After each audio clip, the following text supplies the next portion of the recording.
This lecture is on monitoring. So what is monitoring?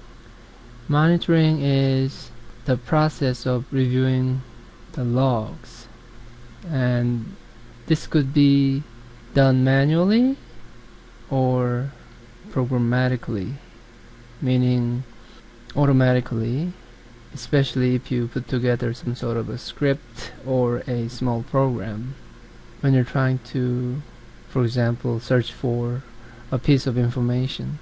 Or another possibility is if you want to get notified when there is a particular event. So the main purpose, of course, of monitoring, one of them is definitely for detection.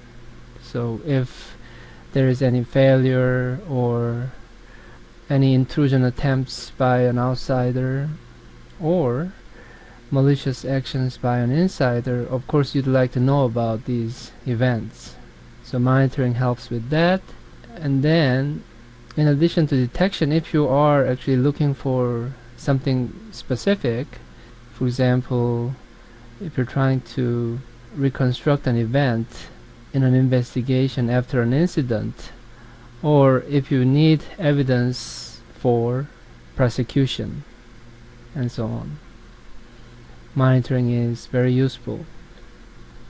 Log analysis is a form of monitoring that is routine in nature and not necessarily a response to an incident. So if you want to check what's going on in your system from time to time, you would still do this log analysis just to discover anything suspicious going on. And usually these log analyses are more detailed than specific. The main purpose of log analysis is to detect patterns and trends showing unauthorized activities and potential problems. So, for example, there's an insider who is trying to sell sensitive trade secrets to an outsider, and by sending that sensitive trade information or secret using the company network, if there is a good log analysis practice being done in that organization, definitely such an activity can be caught. Here are some well-known log analysis methods. We could classify these log analysis methods in terms of either manual or automatic.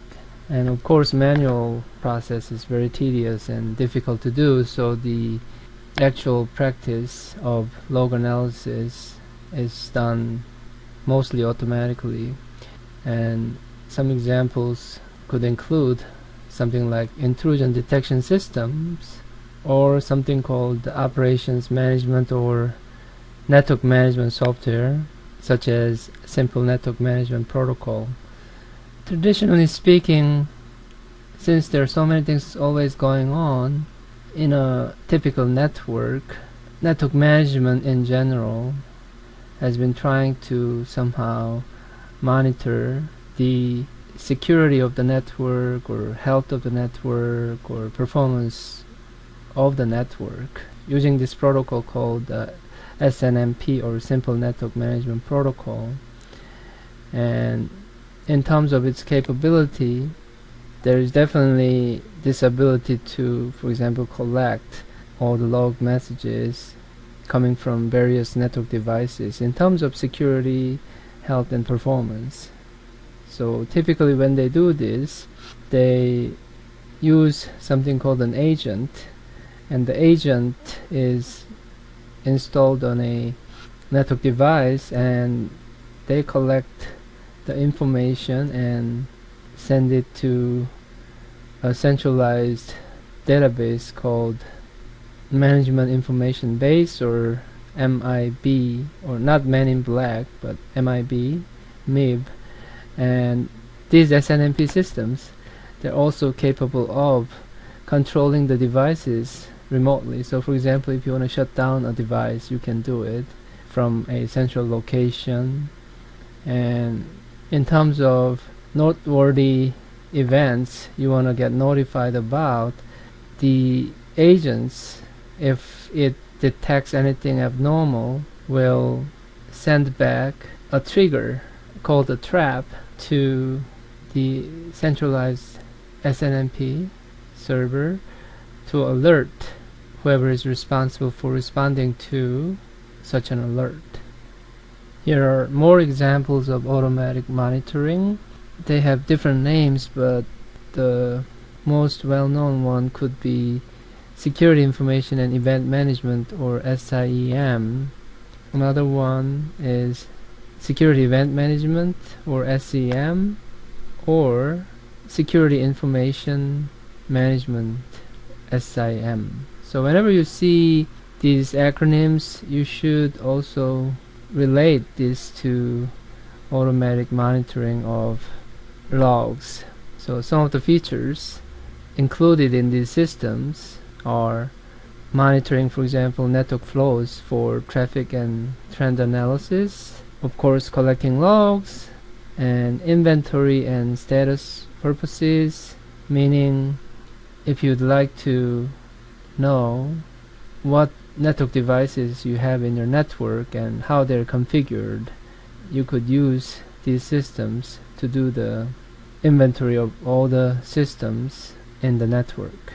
And you can find out things like whether they're up and running, or whether they need a patch, or whether they have any particular issues. Another use of this automatic monitoring system is to do monitoring for illegal software. So if, for example, there is malware running on one of the devices, the system is supposed to be able to detect that illegal piece of software. Or anything copyright protected and you're not supposed to be using such a software application on your machine, the system will also detect it. A lot of these systems are also very configurable, meaning as an administrator you can set it up so that if any particular event occurs, the system alerts you. So if you're interested in knowing any particular event in your network, for example if it's a denial of service attack, if you set it up to send you an email, you get notified that way, or you can set it up so that it sends you a text message so that you can go back and respond to such an attack. So these systems usually has, just like in SNMP, components such as agents, alarms and triggers and so on, and of course there is a centralized component collecting all this information and analyzing the information using data mining techniques.